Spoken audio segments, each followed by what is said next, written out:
UWM Tech Team monthly check-in call, I suppose, or informational call. My name is Reverend Jean-Marie Schweitzer. I'm the Senior Minister of Unity Fort Worth, and I'm chairing this team, which is growing and growing, which is excellent to see. So I'm so glad to see our usual panel to join us, and I see a couple of new faces. Do I? No, I think they're all familiar. But as always, let's begin in prayer, especially those of us who are just involved in technology often get so absorbed in the daily business that it's just nice to just take a moment and close our eyes, deeply breathe, and allow ourselves to relax and set everything aside. All the software that's not updating rightly, all the hardware that doesn't seem to be matching and working together, all the humming of the microphones we cannot get rid of, all that we can put aside just for this few minutes together as we share our experience and our differences in approaches for every one of us to learn how to allow technology to support the mission that Unity has to be broadcasted across the globe. So in gratitude, we come together and appreciate each other, saying thank you for the wisdom and the experience that we bring to this table. And thank you. And so it is. Amen. Jean-Marie, first time I've ever laughed at a prayer. What? You were telling my story. Oh. Yeah. Yeah. Isn't that the truth? Yeah. Yeah. People notice when things go horribly wrong, but they don't notice how we're able to pull off what we do. Yeah. Yeah, absolutely. Well, welcome everyone. It's good to see you. I want to thank Lane for leading the meeting last time while I was in Switzerland visiting family. And so I'm happy to be back. And I heard the topic for today is about what do we do differently during Holy Week than we do otherwise. And so since this is the tech team, I'm assuming the question relates to technology. And so I'm kind of curious to hear what you do differently, technologically speaking, during Holy Week. So let's go for it.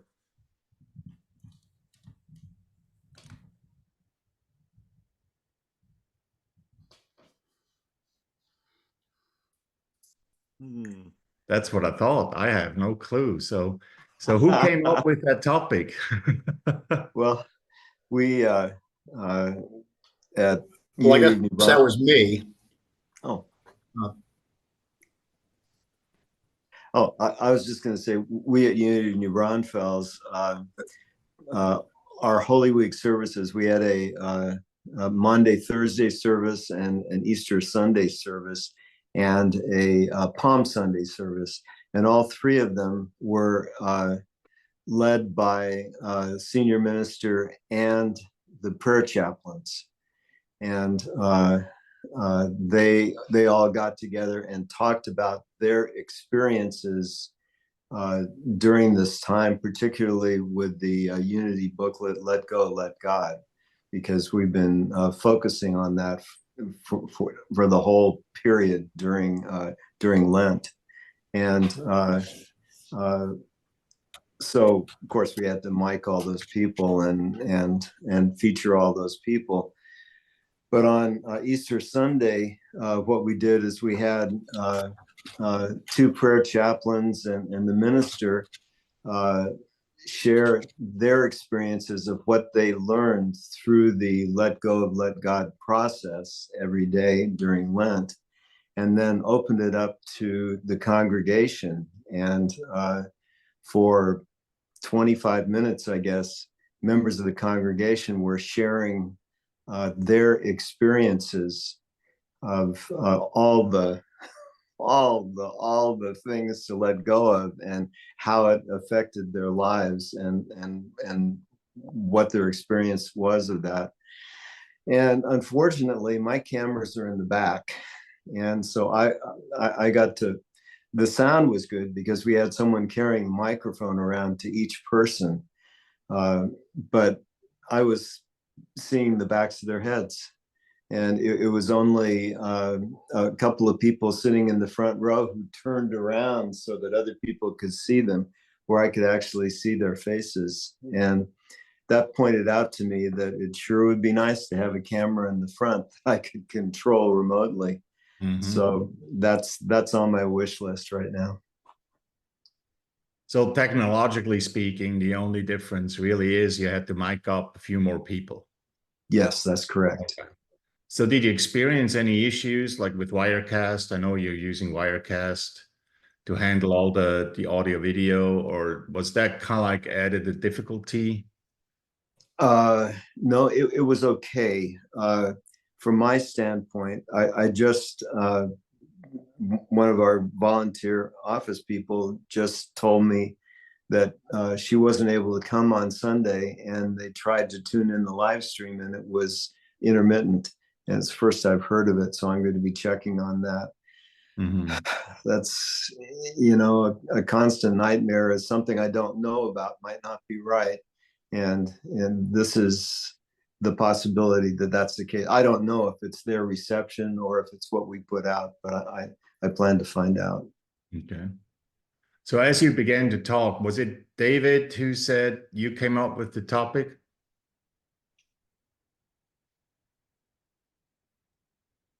I think it was Randy. Oh, Randy, did you?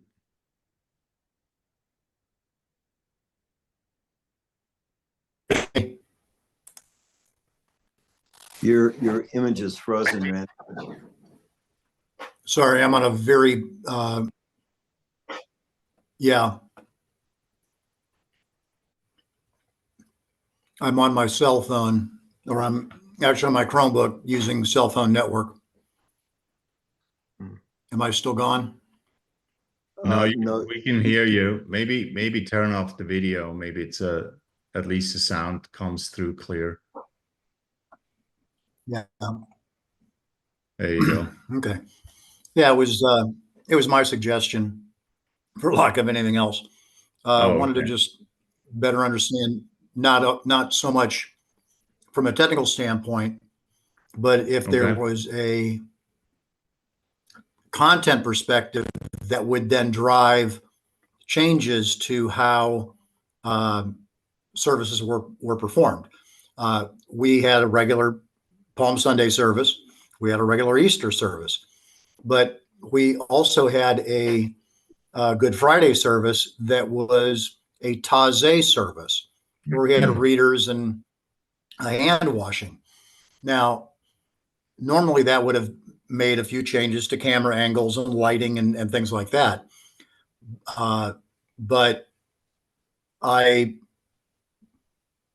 pushed for not streaming that service because the LUT who was running the service was using music that was commercially available, but we didn't have the rights, I felt, to use the original artist recordings of such. So that was a technology decision or change driven by licensing issues.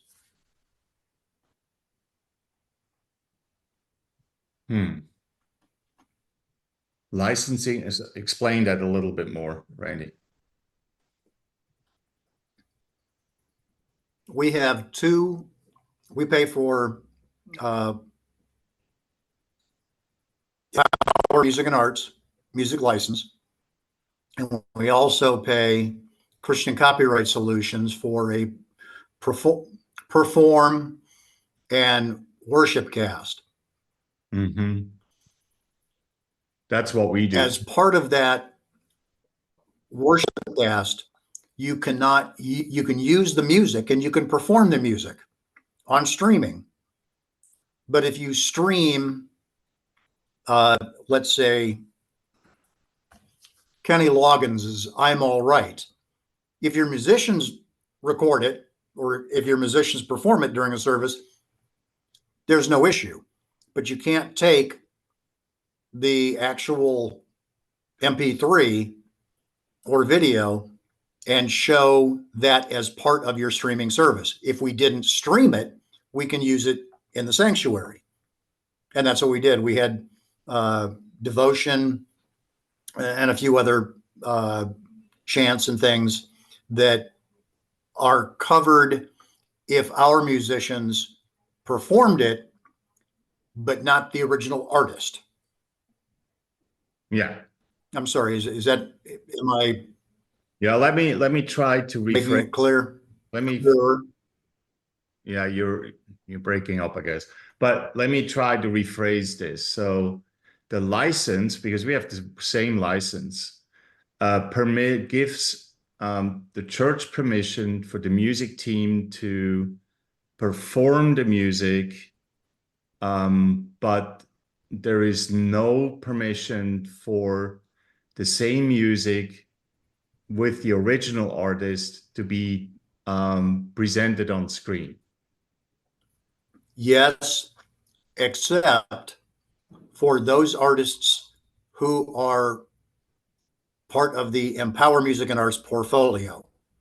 So we Which is can not- use Yeah, Daniel But- Nahmod, yeah, I Am Enough, Eddie Watkins Jr., This Door is Open, those things. But we are not yeah. permitted to use artists who are under ASCAP or BMI or others Right. to use Yeah. their original recordings And and you will- in streaming. And you will have issues anyway if you do that. Probably even if it is an Empower artist with the copyright protection on the Facebook and YouTube, because they automatically detect. We've actually not had a problem. In fact, we've started opening our service now with the audio of Eddie Watkins Jr., This Door is Open. We're in the process of creating our own video for that. And I've already got approval from Eddie. I talked with him, and he's given us approval since he didn't do a music video for it. But we're adding our own local video and using some stock footage, but generally using local images and pictures to, if you've not heard the song, it's a great song to use as an opening. It really is. Okay. Well, I was always, when it comes to licensing, I always say we're a tech team, we're not a lawyer team. So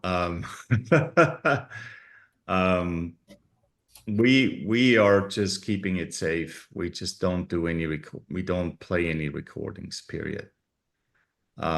Everything is performed live. But it's an interesting idea to explore for sure. We periodically get hits from YouTube when we use music that our musicians perform.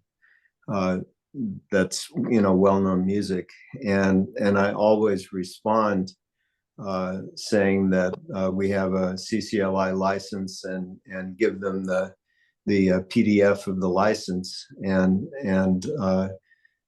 I've never heard back, so I assume that they're okay with that. There seem to be companies in Latin America that just listen to everything and try to get a commission on something, finding copyright violations, and we haven't had a problem with that. Okay. Jean-Marie, this is Yeah. this is Cheryl. Yeah. Hey, Cheryl. Good to see you. Hey, yes, good to see you guys too. I've been missing the last couple months. Um, we don't have the luxury of having local musicians. We have to pay for musicians to come in and do our services. And in the times when we don't have somebody there, we do play videos. Now, we don't live stream at this point in time, but if we didn't use videos or something like that, we would have no music. Mhm. Yeah. It is. It is. I mean, it used to be not a big deal before live streaming, right? Churches kind of like they just did whatever. But I remember when we first started, my previous church, we used a lot of recorded music. We would be flagged all the time. So that was an issue. So when I moved to Fort Worth, I was really happy that we had a full-blown music team that could just perform. And then the licensing, it's just a better match, rather than having to deal with the flagging all the time. Because even if you have the license, I think that, I mean, that was the issue. I tried to find Creative Commons licenses or free use licenses. They still would be flagged. And then I had to constantly dispute and say, this is Creative Commons. I can use that, So that's why I said, I don't know. I don't like to deal with legal stuff personally.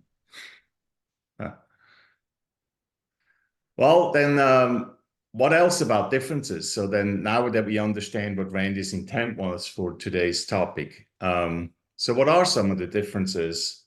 Maybe Eldon, Lane, what were our differences? I don't know of any.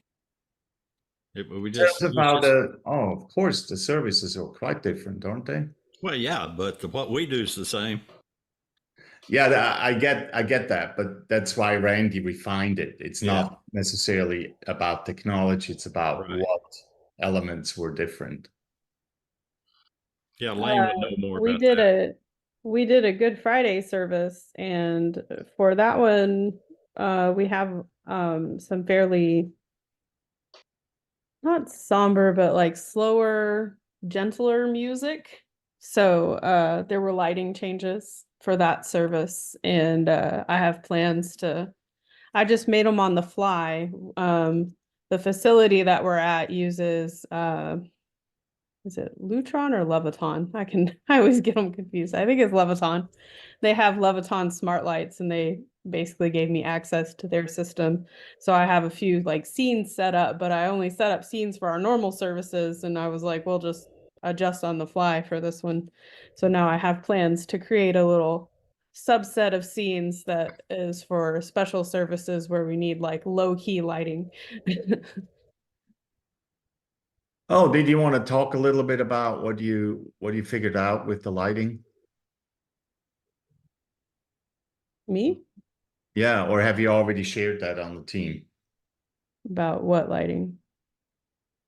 I'm so lost. Using how you set up the lighting with Stream Deck?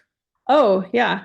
Yeah, I set up we got a subscription to IFTTT, which will connect to Leviton.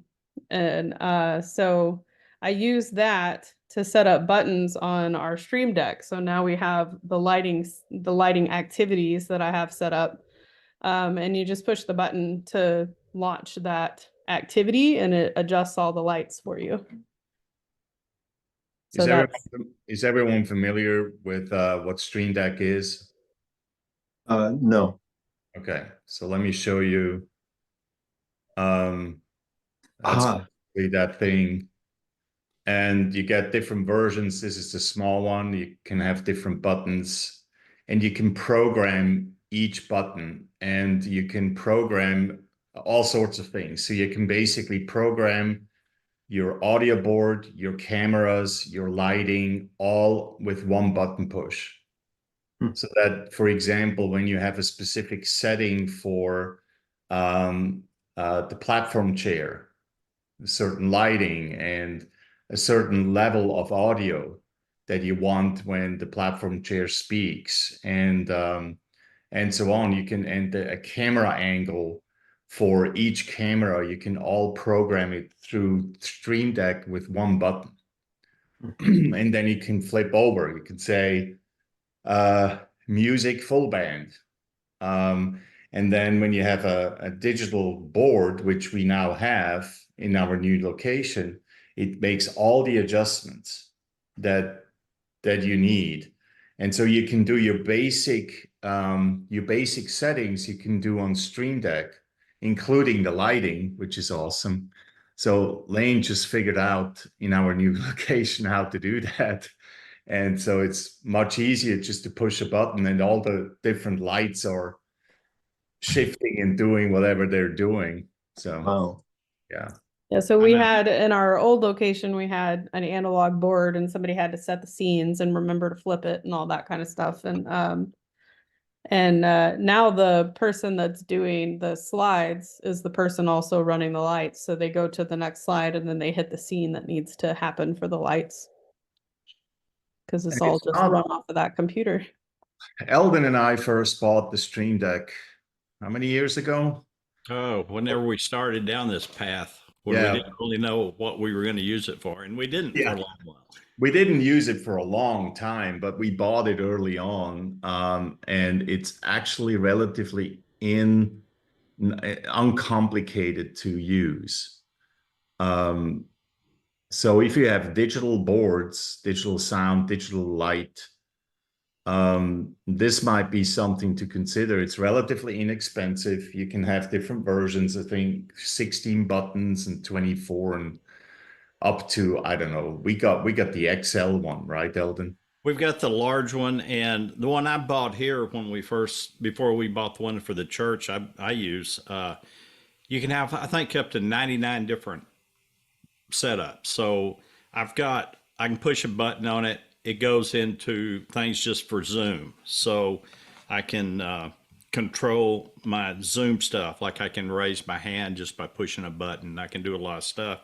And then I've also got a button home, takes me back to my main screen. And then I've got one for my lighting control. So I can change I can turn my light on and off. I can adjust the color presets and level. So it's a real handy little thing. It just plugs into your USB port.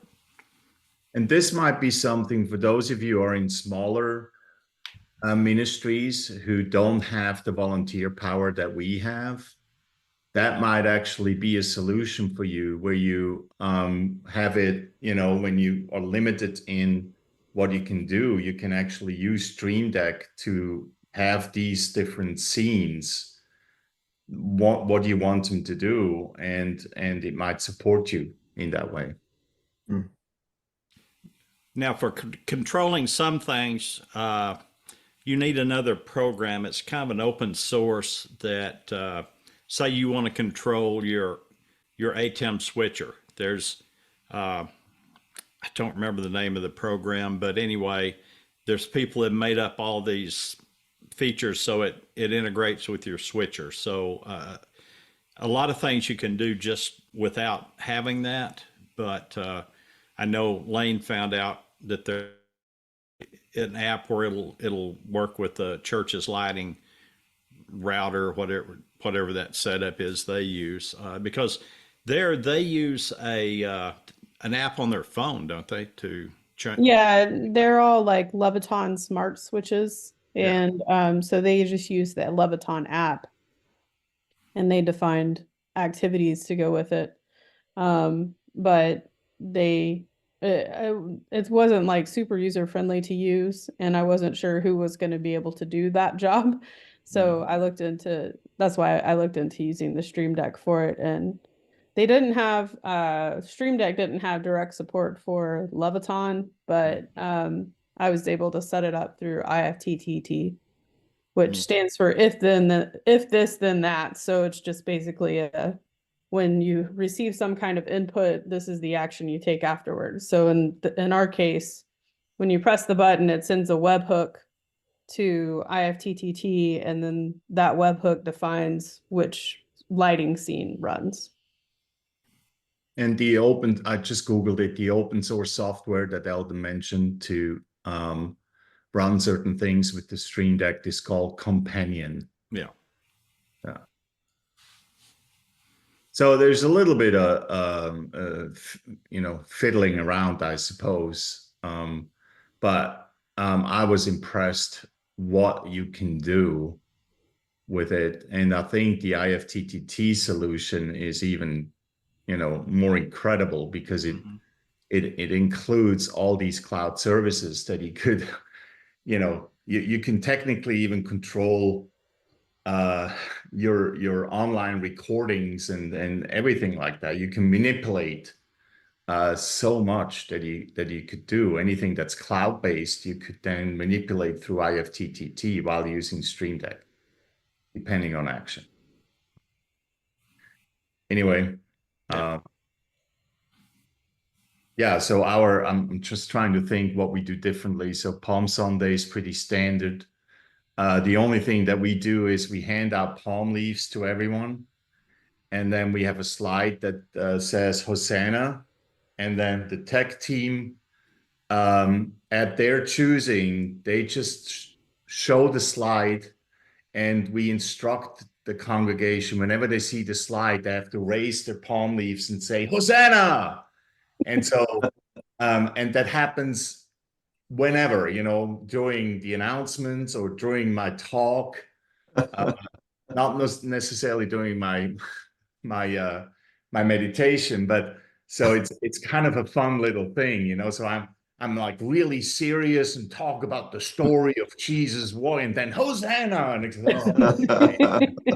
so I think it's a kind of a fun element. It's not necessarily technologically difficult, and I think that whoever runs the slides on Palm Sunday has fun with it. Yeah, I think we had someone new this time that wasn't real clear about maybe when it's appropriate to Hosanna, but it worked out all right. Yeah, I mean, I try to tell them not during meditation, but you can do it any other time. yeah. I think they came and apologized to me afterwards. Oh, I wasn't sure, and they said, "No, you're totally fine." And then Easter Sunday, yeah, the only different thing we did on Easter Sunday was our choir performed, and so they were up on the front steps, and so we had some different lighting and some different camera angles. But there was one song where when I was in the choir last spring, I did this one part of Light of the World, and they wanted me to do it again, but I had to be upstairs because I was doing slides. So we pointed one of our PTZ cameras at the balcony, and I just stood in front with a microphone and did my part into the camera. And then we displayed that on our projector. So that's the difference technologically, right? Yeah. So, yeah. I have a question. How do you mic the choir? They have boom mics, so that's what that they use for their bell choir and for capturing when they have children down on the steps and they're talking to them. They use those boom mics. So that's what we did. We just set them up sort of in front of the choir, kind of off to the sides a little bit. Yeah, They're kind of small boom mics too. They're small. They're two tiny little boom mics, so they don't really interfere much with the visual. So condenser mics. Yeah. Uh-huh. Are those small mics that effective? Oh yeah. They were great for capturing the entire choir. That particular song, Light of the World, has a few solos on it, and it did not capture the solos all that great because you really have to project or be right in front of the mics for them to pick it up. But it captured the choir as a whole really well. And also our new place has a lot of resonance. So the acoustics are quite different to our previous place. So it bounces off the walls quite easily. So, it's taken us a good 3 months or our sound engineer to get the sound right, and including us purchasing curtains and stands. And now we have purple curtains in the back of the sanctuary and have padding behind the curtains who absorb the sound of the music, the instrument amps, because without those curtains, when you sat in the front row, it was so blaringly loud, you couldn't hear the piano or the singers anymore, because it was too much bounce back from the wall. But now we looked at the sound absorbing curtains first. That was over $1,000. But then we just went the cheap route and got some simple living room curtains from Amazon, and some collapsible type of frames, because we always need to set up and break it down every time as well. And I think we spent about $250. Not And bad. it sounds so much better. Mm. So much better, yeah. Well, anyone else who would like to share what they did differently for Holy Week?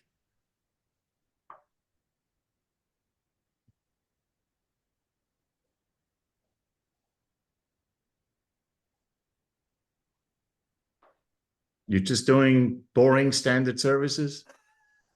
Come on. Nothing fun? Fun, huh? What we had, and it's more other people since I'm on a leave, so we had several ministers, local ministers or ministers with a connection to our church, and the last 7 words of Jesus. And each one of them read the words and gave the explanation of it. And that seems to go over very well with our population, our congregation who attended that.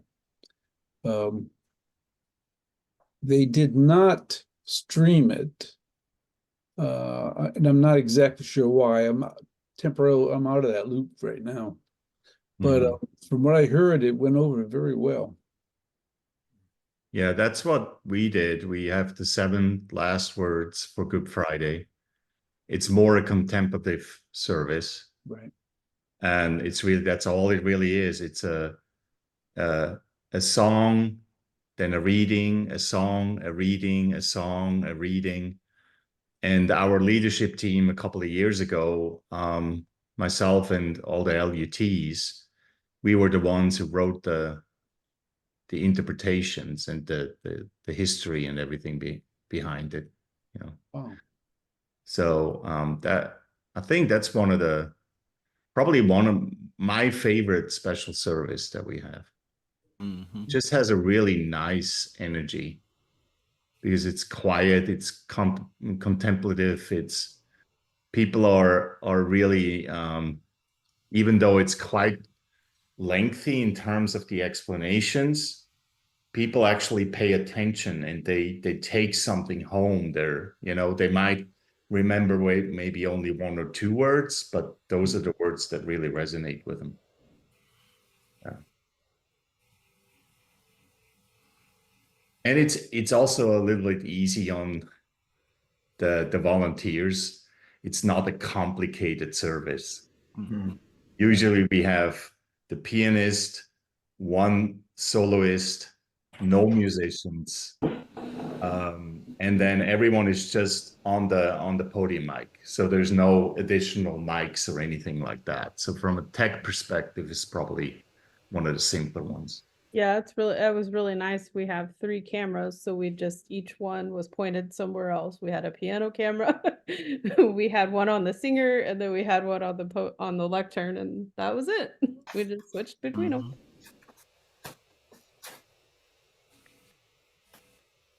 This is Ron. I'm in the southeast. I'm in Panama City, Florida, and we're in the southeast region.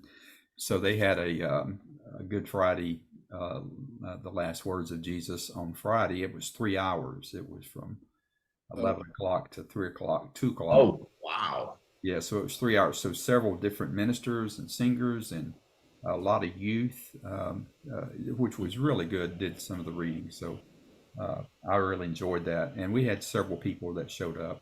I did it it was Zoom on Zoom.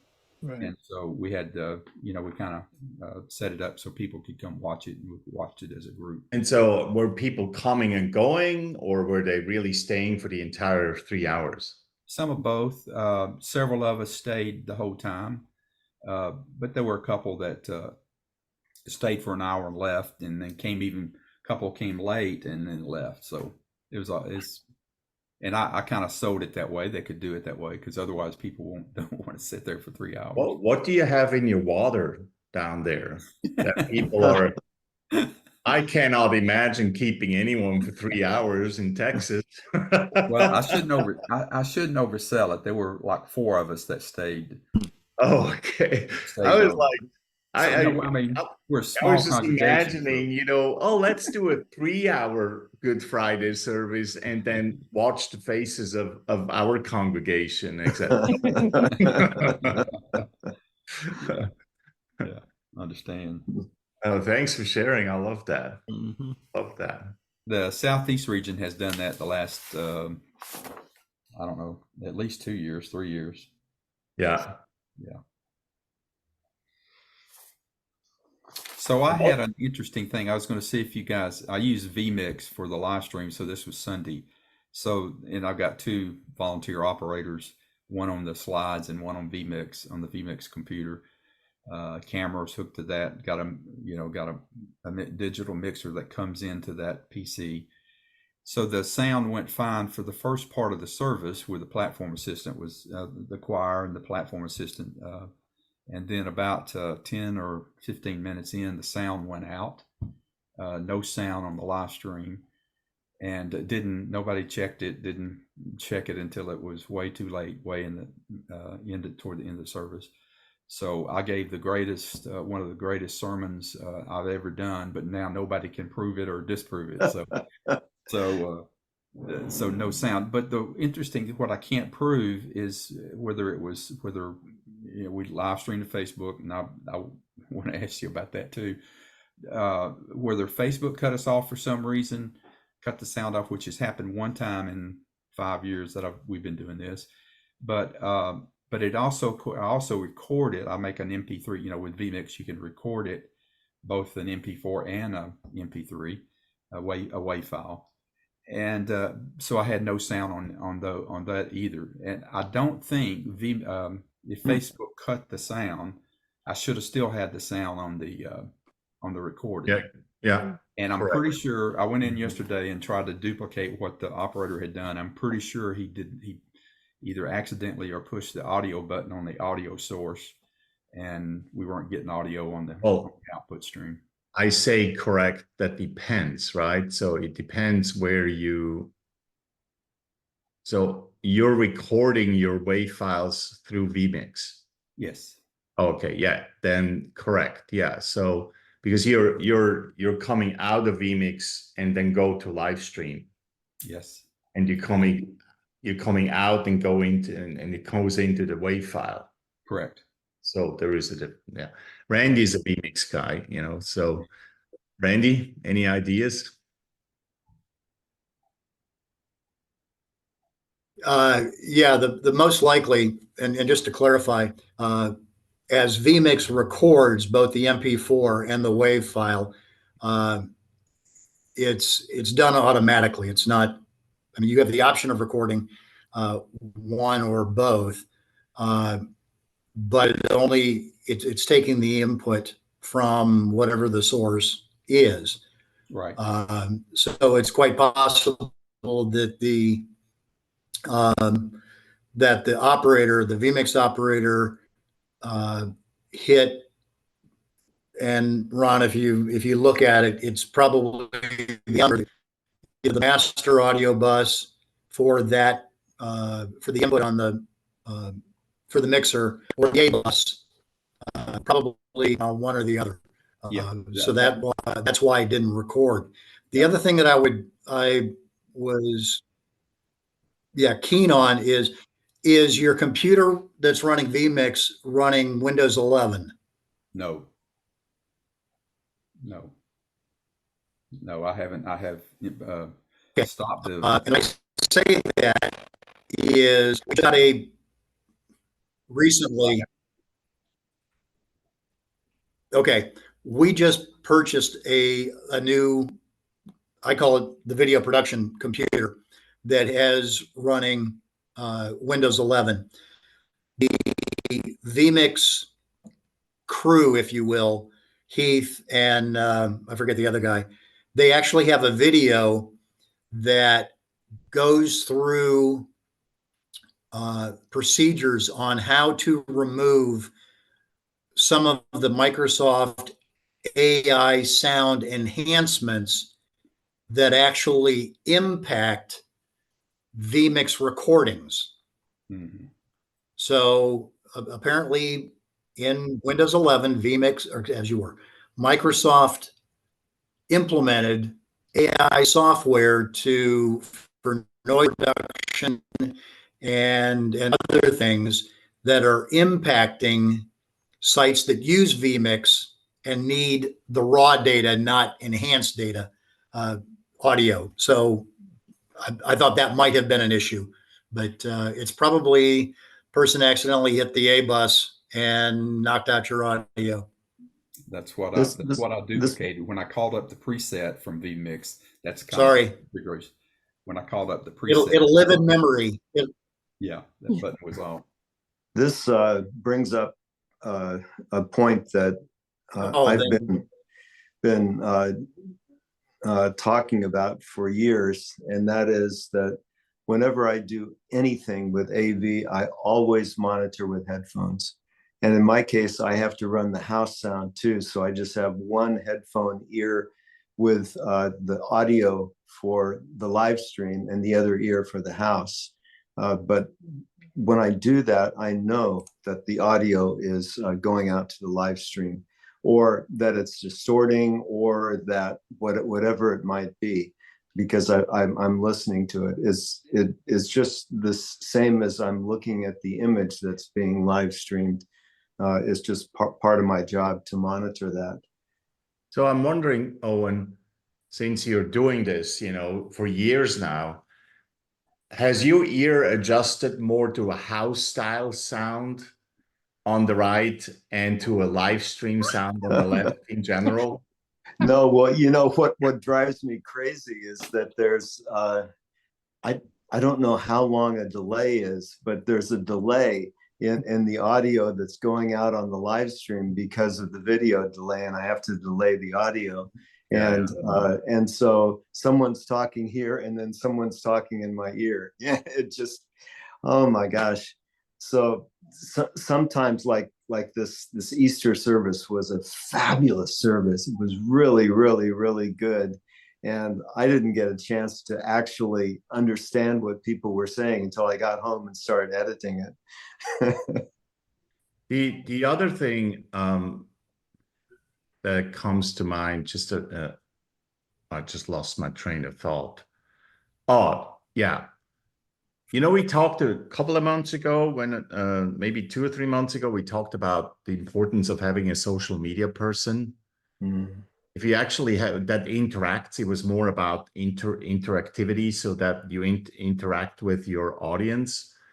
Ron, I think, and maybe creating a volunteer opportunity for a social media person would actually solve that issue for you to detect that the sound is out. Because even if they don't listen to it, if they monitor the chat, they immediately tell you no sound. Yeah. Yeah. Oh yeah, we did that. We do that. I've Sure. got a lady that monitors the live stream, So and why did she not realize that the sound was out? she did, but Okay. but the techs, the AV guys, didn't know what where to is do she about it. monitoring it? What'd you say, Randy? Yeah, one of the things we do is on our vMix production system, I've got two 27-inch monitors. So on the right monitor, we have the vMix setup with the preview and the program and all of the inputs and things like that. And the left screen, we actually bounce back and forth between YouTube and Facebook, so that my video guy is actually watching. He's not hearing, but he's watching the service and the chat stream. So he's able to see. He's not hearing it because my audio guy who's running my digital mixer actually listens to the bus that's coming into vMix. So that we've got a house bus or house mix and a stream bus. But at least if there's no sound issues, my video guy can see, okay, I've got a problem here. I'm hearing it live in the sanctuary, so I know that it's localized. But anyway, that's how we've handled it through a separate monitor. Well, Owen, based on what you're saying, the sound from the mixer comes back to the audio guy through a digital interface. He listens to the headset there. He listens with his headphones there. But that's going into vMix. The only way to tell what's going out is to monitor the mixers within vMix, to monitor those. And that's what I've told him to do. Well, he said it was working. He was looking at the wrong one or something, but it wasn't. It didn't get the sound. Yeah, I monitor the computer, so I'm actually hearing what's going out. Yeah. And if there's a problem, I can back up and monitor the mixer. I can, but I monitor the computer. Yeah. Well, we're coming closer to the knockoff time, since I need to leave a little early. Although actually we are on the other account, so I can always hand it over to you, Lane, and you can finish up. We continue the discussion, or we can start talking about or see if there are any other questions or issues that you guys want to bring to the team. We've got a tech issue that's popped up that just take a second to talk about. Our presenter clicker has stopped being reliable. Yeah. And we can't really, it's worked fine. The only change that we know of, the building we're in, they have got more wireless stuff going on than you can imagine. And they put a new router right under one of the monitors about midway back under the balcony in the sanctuary. And that's when our problem started. And I'm really thinking, we've been talking about it, and it seems like maybe that router is just swamping, and overpowering that signal from our little presenter clicker. So the only way around that, I think we're going to have to get a more professional model of the presenter. So, but it just seemed to really started when they installed that new router. Which reminds me of that other really important difference of our Easter service. You see me dancing around on stage because I was trying to find the right angle for the clicker to work. So I did all these kind of like acrobatic thing, and considering my size, I'm not the smallest fellow around. That was kind of like fun, I think. So it was a little fun in the whole thing. So I was kind of like trying to jump like a basketball player, catch the signal and get that slide. And inevitably, when the slide person gave up and advanced the slide for Jean-Marie, that's when the clicker would work. So it would go 2 slides forward, and we'd have to do the same dance to get it back to the right slide. And can we have that on video where? Yeah, It's on YouTube. YouTube.com/unity.org. It's all live for you to see. Yeah, it's all out there. It's all out there. A little bit of fun. Well, I'll let you guys finish. Thanks, everyone. I'll see you next month. Have a good month. All right. Bye-bye. So is the clicker and the receiver line of sight? Definitely. Okay. We had that problem when people were standing up, and it's because the receiver was too low down. And so we raised it up, got it over people's heads, and the problem went away. We've also been through, I guess, 3 clickers that have just died in the process of being overworked, I guess. And so Eldon, let me ask, Yeah. where is is the receiver just a little dongle? Yeah. Yeah.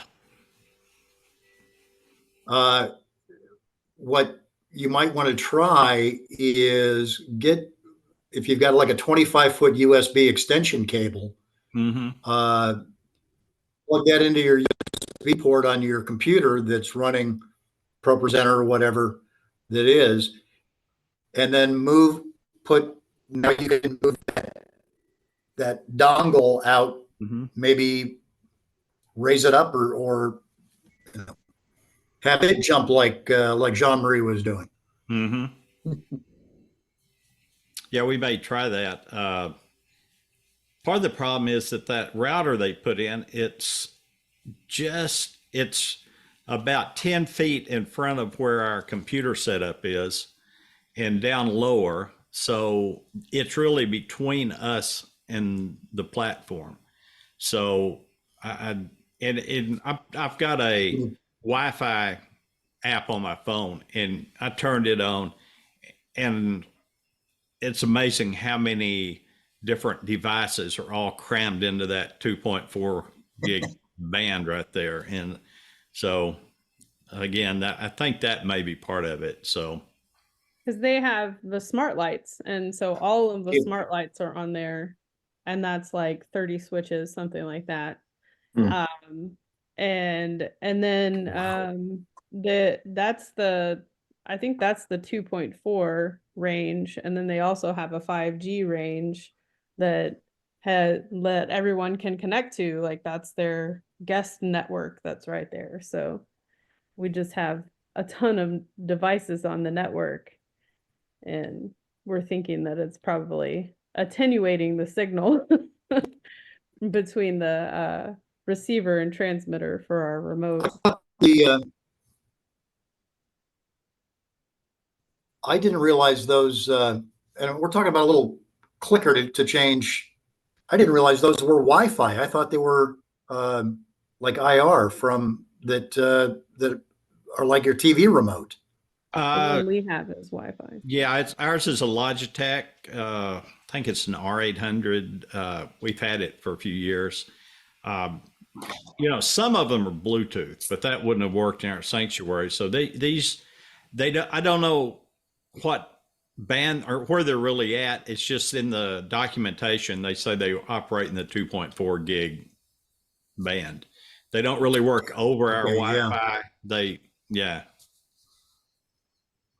Well, that suggestion to get a 20-foot cord and put it out in front of the other device, I bet that's going to fix it. Yeah, it might. We may give that. That might be a little challenging for us to do based just where it's located, because the screen that the router is behind is one of the TVs that's mounted onto the front side of our balcony. The balcony is where the tech team is, so we can only go to the end of that balcony. I mean, it's got a big open Hang it window, over. so we can put it there. We could hang it over, but it's still going to be on the same plane, since that's our boundary. Mm-hmm. But it wouldn't be behind it. That was my point. It wouldn't be behind it, sure. But it will be closer to it. We'll be closer to it. Yeah. So, yeah. It's worth a try. Yeah. We're looking at going from a $50 clicker to a $400 clicker. So we're looking into that. Oh, the other thing you may want to ask them, the other church, can they rotate it 90 degrees? Can they rotate the router 90 degrees? No, it has to be flat against that wall. Okay. because right under it, it just all the seating continues. So it's, I don't know what Okay. I think it was the wireless headphones they were trying to fix. They've been Yeah. having a lot of Wi-Fi problems, so that's why they put it there, I think. Well, if they're using Wi-Fi for hearing aids, Mhm. assisted listening devices, Bluetooth is the way to go on that, but that's another story. Yeah. Again, it's their Okay. space, so we kind of have to follow along We with. have to deal with it. Yeah. Do our best within it. Well, my 50 Well, years you- doing audio production, the rule of thumb that I've lived with is if you can, run wires. Yes, indeed.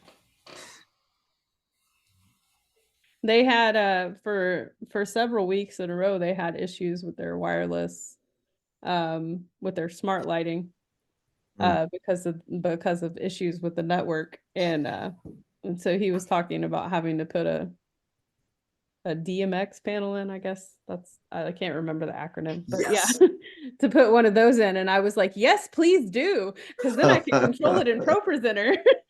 Yeah. He thought he thought I was gonna be on his side with keeping the smart lighting, and I was like, no, I'd rather have the granular control. Yeah, there's just so much that can go wrong there.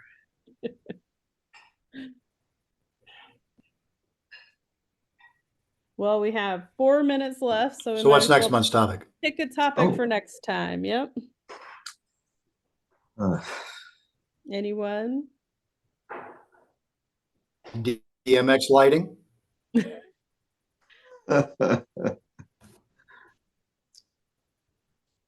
I have no experience with it, but if I would love to hear from other people, maybe I can convince our host church to change over. One thing that our sound guy likes is that with their digital board, he's got a iPad that the church we got him, and he can just wander around wherever he wants and play with the soundboard. So Yeah, that's he can be brilliant. down drumming and make an adjustment on the soundboard. So he's really into What that. board? It's a What kind of- Behringer. It's a Behringer Behringer? Behringer X32 compact. compact, I think. Yep. Yeah. Yep. We have one of okay. those He's got too. the rack mount. Oh, But it's not the rack mount. It's just a smaller footprint than I guess the regular X32. But yeah. They'll do everything if you can figure out how. Right. Yes. That's been the hard part so far. Yeah, me Okay, too. so I'm hearing lighting and maybe like a little bit of sound. Mm-hmm. Let's do that, lighting and sound. Okay. all right, folks. I've got another meeting to prep for. Anyone want to pray us out today? If all else fails, pray. Good That one. works. That works for me.